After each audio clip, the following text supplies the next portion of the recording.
Morning, YouTube world. Today is Tuesday, February 7th.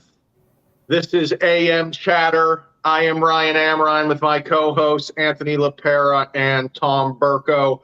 Happy Super Bowl week, boys.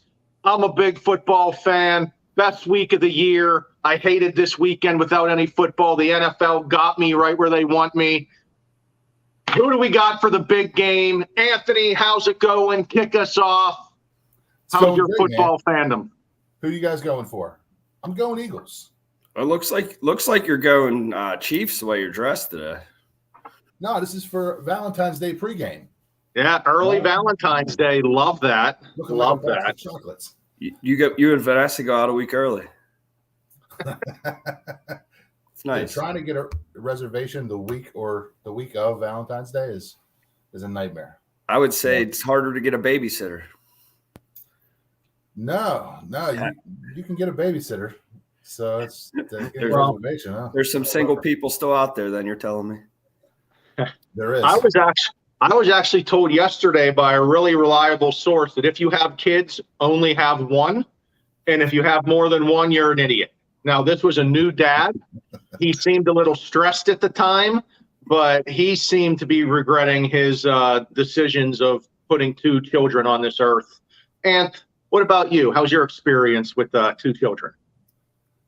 You know what? It's challenging.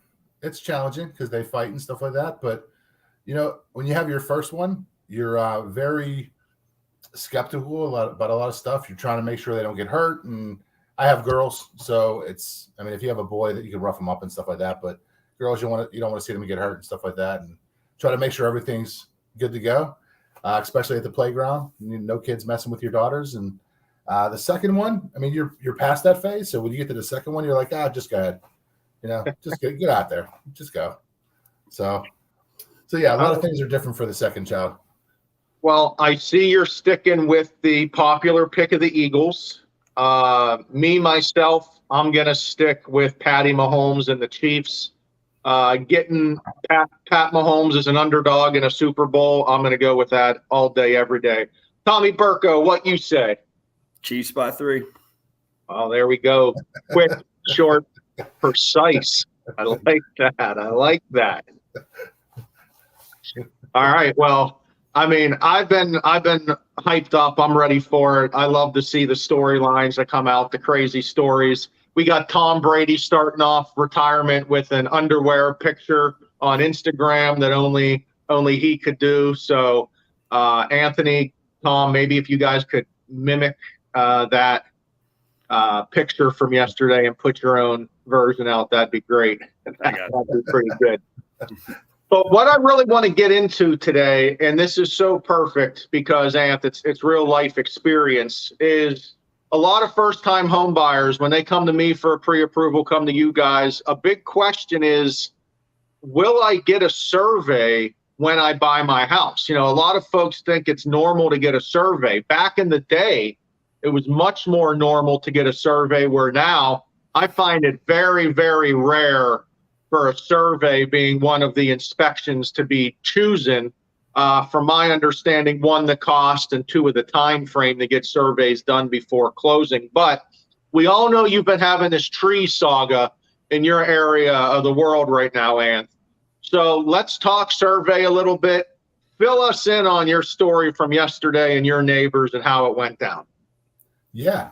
So ultimately, leading up from my neighbor's tree falling into his backyard, and it became his responsibility to take care of. I have some big trees from the same neighbor in the back of my house, and ultimately the playground's there for the kids and all that. So I wanted to make that safer and eliminate some weight on my side so that it could fall their way. So I had a tree company come out, and they trimmed a good amount of trees and pruned them. And the neighbor came out, and the tree guy knocked on the door. He said, "Hey, your neighbor is out here. He's very frustrated. He doesn't seem too happy.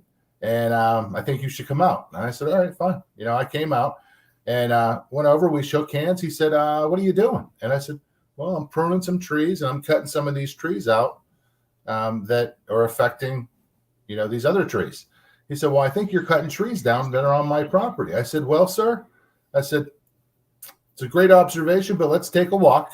I said, there goes my survey peg right there. So I'm not cutting anything on your property. Everything that you're seeing that's getting cut is on my property. I said, let's venture up to the top of the property line and let's look at that peg so you can line everything up yourself and you can see that I'm not cutting anything on your property. And he didn't really have much to say after that. Ultimately, you can't just cut too much off of somebody else's tree because then you're going to kill it, but leave that to professionals. But in that instance, getting a survey is very important, because if I did not have a survey done, or I didn't have those survey lines posted and pinned, then it could have been a bigger issue. I could have been cutting trees that are on his property, and I don't really know 100% what could have happened after that. I might have had to replace those trees, but Right. having a survey is the cost typically of having a home inspection, but you're really outlining where your property line is, so you know what you can do and what somebody else cannot do on your property. So I think it's definitely very, very valid for the expense, the one-time expense you have the survey for life. So I got you. Yeah, I know. I had to put a fence up in my backyard. I didn't have a survey for my property. Believe it or not, when I got my survey done, my property lines were not what I expected them. My yard's a little bit more tilted than I thought it was. So it was kind of a big eye opener, and thank God I did that. Tom, when you got your property, did you have to get a survey done? No, I did not get a survey done. And one thing to add to that, I do have an electric fence. Two electric fence companies came. Neither of them did require a survey to put that in for your dog fence. So that's something to note there. That's definitely good to know, for sure. I think because it went underground or whatnot, that they didn't need to worry about it, and it wasn't posing a threat to anybody. Well, I think it's only a problem if you're doing something that the township would have an issue with. Okay.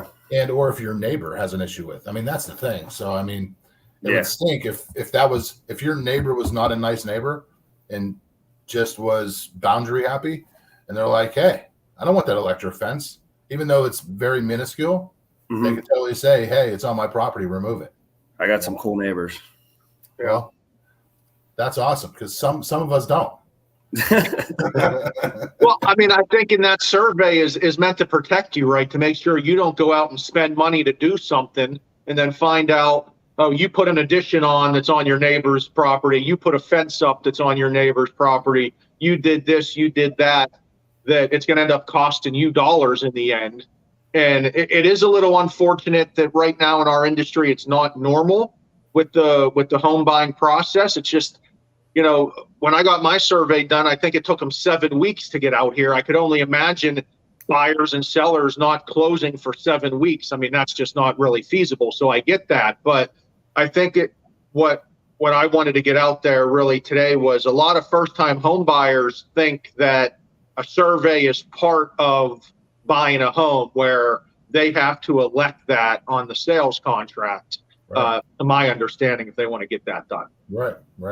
And ultimately, they can get it after the fact as well, but they have to have an understanding. I think a lot of people just look at what was previously put there and just assume, hey, that's my property line. But in all reality, you also have some neighbors that come up and they just throw a peg wherever they think their property might be. Like, no, this is my property. I'm gonna throw a peg here. Right. So, Yeah. And I think, hey, when you get that mortgage and you have title insurance, this is when title insurance is going to be most important, when you get that enhanced coverage. God forbid you have an issue with property lines. You will be protected with West Penn Financial and that enhanced coverage we offer for any issues with your neighbors down the line. Last thing before we go today, I wanted to touch. I got some numbers on 2022. You guys should be proud of this.